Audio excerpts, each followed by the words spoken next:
ବନ୍ଧନ ମୁଗ୍ଧ ଅନୁଭବର ଭାଗ 2।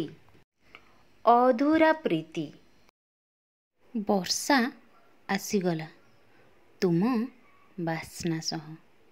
ତୁମ ସିକ୍ତ ଦେହର ବାସ୍ନା ଯେବେ ମୋ ଦେହ ଛୁଇଁଲା, ସତେ ପରିପକ୍ୱ ହୋଇଗଲି କି ଆଉ ମୁଁ।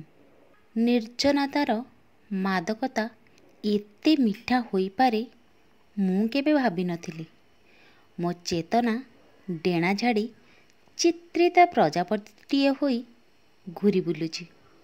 ଦେଖ ଦେଖ ବିଶୁ, ଅଛି ନା ତୁମ ଦୀପର ସହରେ ଉହୁଙ୍କି ପଡ଼ିଥିବା ତାରା ଖଚିତ ରାତ୍ରିର ମୁହୂର୍ତ୍ତରେ।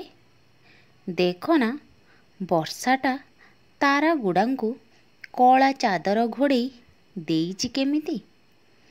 ତ କ'ଣ ହେଲା, ତୁମର ସେ ଦୀପର କନ୍ଦିରେ ମୁଁ ଲଣ୍ଠନ ଧରି ଠିଆ ହୋଇଛି ନା? ଦିଶୁଛି ନା ମୋ ହସ? ଓଃ, ଉଚ୍ଛନ୍ନ ମେଘଖଣ୍ଡଟା ମୋତେ ଭିଜେଇ ଦେଲାଣି। ଦିଶୁନି କି ତୁମକୁ? ଓଦା ଦେହର ତାତି ଅଥିର ଆବେଗ ମେଳାରେ ଗୁନ୍ଥି ହୋଇଯାଉଛି। ରାତି ସହ ତାତି ବି ବଢ଼ୁଛି। ହେଲେ ତମେ କେଡ଼େ ନିର୍ଦ୍ଦୟ! ତମେ ଆସୁନ କେମିତି? ତମେ ଆସୁନ ବୋଲି ତ ଆଜି ଅଧୁରା ଏ ମୋ ପ୍ରୀତି। ଧନ୍ୟବାଦ।